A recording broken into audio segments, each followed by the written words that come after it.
I'm Owen Bigland. This is the Inside Edge video blog. Okay, I'll cover a couple of topics in today's video blog here. In the news here, I saw a couple of stories. A second and third Vancouver condo owner victimized in Airbnb scheme. And this issue I've talked about many times over the last few years, guys, about how you have to screen your tenants extremely carefully. Do your due diligence if you're a landlord like me, and properly screen any tenants you place, because it can eliminate pretty much all of this. But it's the age-old problem here where these landlords rent a condo to someone, a couple or a single guy in this situation. I don't think they do their due diligence. I know they don't, because that tenant of theirs turns around and sublets it and puts it onto Airbnb and runs it as an illegal Airbnb. And then after 3 or 4 or 5 months, the landlord gets a letter saying you're running it as an Airbnb, we're fining you $1,000 a day. And that's when the trouble starts. The landlord tries to unwind all this. I'm not running it as an illegal Airbnb, goes over to the unit, knocks on the door, and some tourist answers. And as it turns out, of course, these professional Airbnb scammers, essentially, they pose themselves as tenants and then turn around and sublet it on Airbnb. And that's the way a lot of these Airbnbs, when you see some of these when you go on Airbnb downtown, occasionally I'll go on there, I know full well, I recognize that building, and it is illegal. Most Airbnbs now in downtown, we'll take downtown Vancouver, are 100% banned by the Strata Council. They put in a bylaw, of course, restricting any type of Airbnb, which is good. My strata has it. All the stratas I own have it. I voted yes for sure. I don't want, the unit across the hall being run as a hotel. There's security risks there and everything else. You don't know who's there. So be careful, guys. I've done so many blogs over the years on screening your tenants. It's not that difficult. I just placed a new tenant in one of my units downtown here. It didn't take me very long. Luckily, when I'm renting, I get pretty high quality tenants, doctors, engineers, business people, generally earning, well into $100,000 a year and above, and they pretty much all have 700, 800, 850 beacon scores or credit scores. But just a few things, just quickly refresh. You take the application. You always want to run a credit check. I would not put anyone in a unit unless they had at least a 700 or above credit, maybe 650 for some of my stuff in Richmond, which is a little different market. But that's the first thing. Second thing is you always want to check their references. Give a phone call to their existing landlord, and always do the trick I tell you guys, because they scam you on that too. When you call that landlord, you say, "Hi, it's Owen Bigland.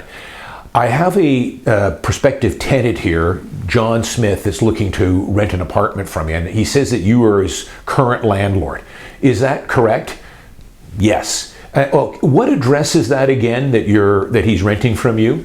Even though you have it on your application, have them recite back the address. They should be able to pick that up in 2 seconds. If they stumble and bumble on it about the address, it's fake. They've posed one of their friends to say, "Hey, if my potential new landlord calls, tell them, yeah, I'm your tenant."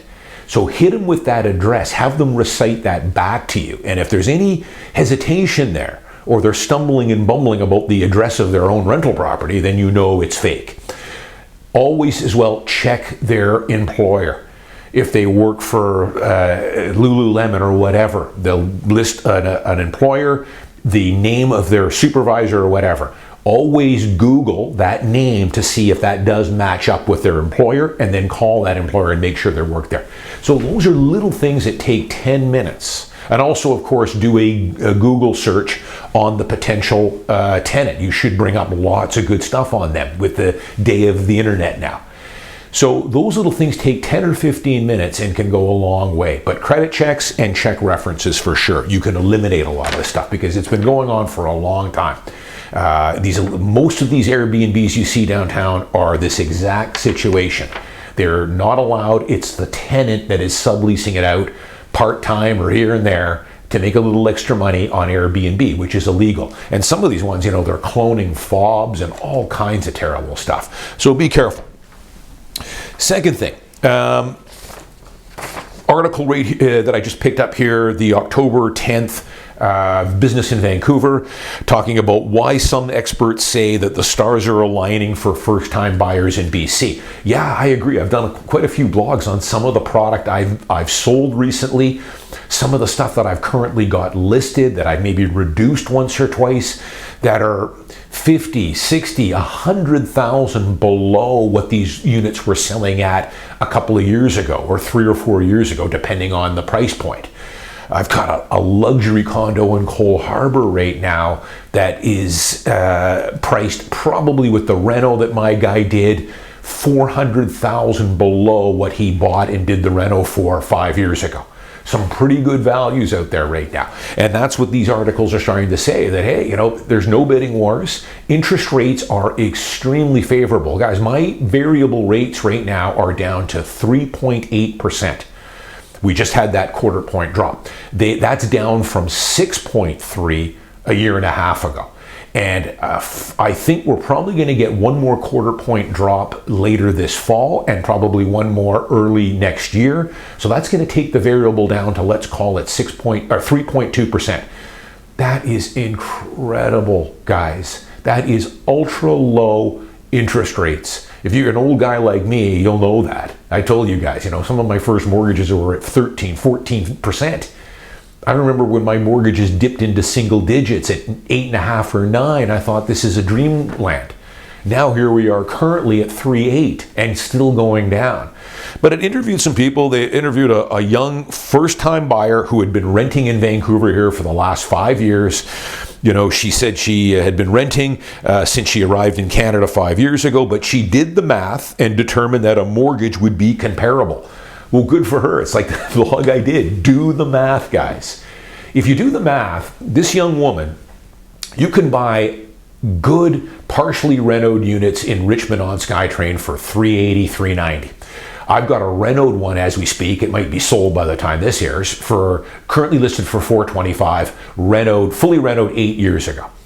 So with 10% down, all in, your mortgage payments, which are going to continue to go down here depending on when you buy it over the next 6 months, but currently at our current interest rates, all in with maintenance fees, property taxes, you're probably about $325 or so more than what it would cost to rent that exact same unit in that complex. $325 a month, all in. And now you own it. You know, the math is comparable for sure. It's not much more to own. But then, of course, as you guys know, there's a few other little tidbits that you should know about. Principal residence exemption. It allows you to shelter all those gains 100% tax-free. The only true tax shelter we get in Canada, if you're not taking advantage of it or saving to buy to take advantage of it, you're insane. Seriously, you're insane. You can mint hundreds of thousands, if not millions of dollars tax-free. It's minted more multimillionaires in Canada than all other sources combined, and it will continue to do that. But then, of course, the other thing I tell you guys are the intangibles. Take the financial aspects and throw those out the window. It's far superior to own, long-term. But the intangibles are, you own the home. You're not at the whim of you've got to move because your landlord is going to sell the unit or move in. Rent increases every year. Vacancy at low and can't find another place. You can customize the house. You can paint it. You can put a garden in. Customize the home whenever you want. You're building up equity two ways, paying down the mortgage and appreciation over time. You can tap into some of that equity down the road at a very, very favorable interest rate, usually prime plus 1%. I think my home equity, I don't use my home equity lines of credit, but I think I could probably tap into the equity on some of my mortgages right now at about 4.5% to do a reno or whatever else. It gives you that flexibility. It's not even close. So I know, without sounding like Bigland's a typical realtor trying to pump the tires on real estate, I'm not. It's not going to make any difference to my business. But guys, it's a pretty good window here. It's rare air we're in right now, where market is on the low end of balanced, and in some product, it's a buyer's market for sure. I don't know how much longer it's going to last. I don't think it's going to last much longer. I don't make bold predictions here, but you would be I've been through so many of these in the last 35 years. The market's being held back right now not because of interest rates. Those are favorable. The market's in the buyer's favor. That's good too. It's more a sentiment right now on the economy, the tariffs. People are worried about their jobs. Everybody's on strike.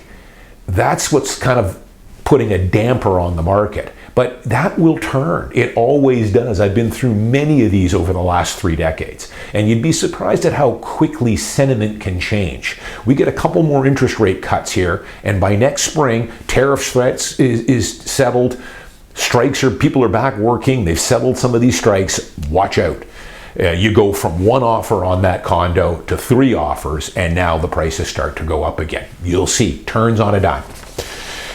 Final thing here. Yeah, it ties into this thing about a good opportunity for buyers right now. We're in a pretty strong seller's market, probably 70% of the time here in Vancouver. But it's always that same thing. Once you get into a buyer's market, it's a bit of a joke between me and some of my well-established colleagues who have been in this business like me decades and sell a lot of homes and sell a lot of condos. As soon as you get into a market like this, a buyer's market, we always joke, well, there goes the buyers. They're exiting stage left. And over the last year or so, especially this summer, and that's exactly what's happened. It's like the stock market. You want to buy low, sell high. But most people in the stock market buy high, sell low. It's the same thing with real estate. When things are on sale, it's the only business that I know of that if you're in a shoe business and you put the shoes on 25% off, people rush into the store to buy. In real estate though, when things are on sale, a lot of times they leave the store. It's strange, but that's the way it is. And that's what's been happening here the last 6 months. Great opportunity for buyers, especially first-time buyers or moving up market.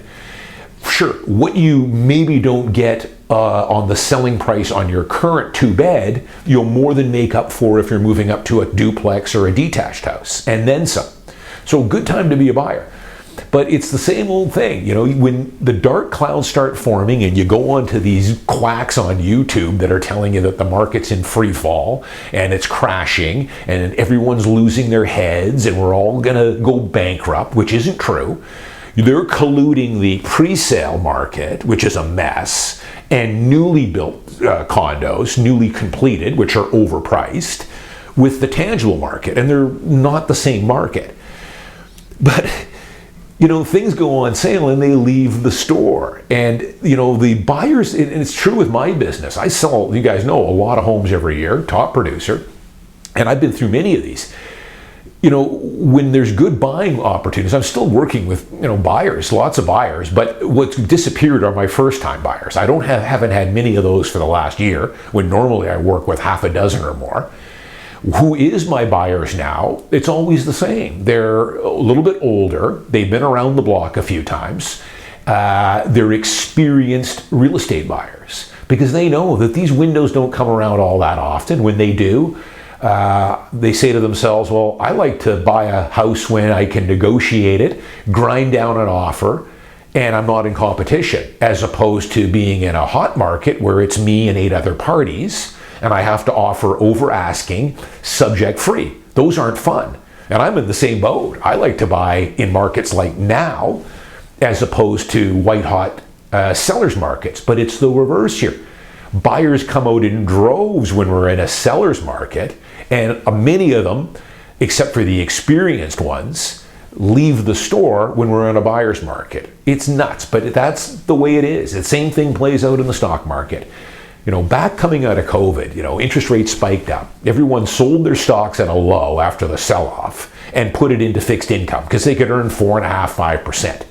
That's okay on an emergency fund, but you were an idiot if you did that with retirement funds or long-term funds. Because now you locked in a 4% return or 5% return, barely keep pace with inflation. Stocks were cheap. You should have been doing the reverse. You should have piled into stock. Because in the last 4 years, the equity markets are up 60, 70, 80, 100%. You've been stuck with your measly 4 or 5% taxable fixed income product. And now, of course, interest rates are coming down, and now you're starting to see people redeem those term deposits and GICs, and now we're thinking about getting into the stock market. Well, you've missed it now. Now the stock market has had this incredible rip. You're up 50, 60, 70% in the last 5 years, plus earning a solid 3, 4, 5% yield, which matched what you would have gotten on your fixed income anyways. Taxed way more favorably because it's capital gain and not interest income. And the stock market's at all-time highs now. You missed it. You may as well just stay in your term deposit and ride down the interest rates, because now probably wouldn't be the best time to put all your chips in the stock market. But that's the way it is. They sell low, which they did at COVID, and looking now to buy high. It's crazy, but it's just human psychology and the way people operate. And it's weird to me because I've never been like that. And that's not the way I learned how to buy and hold real estate, or how to buy and hold equities. But for most people, unfortunately, that's the way it is. They trade on sentiment, feelings, watching YouTube videos on where things are going, and they get all confused. I'm Owen Bigland. As always, thanks for watching. I'll see you next week.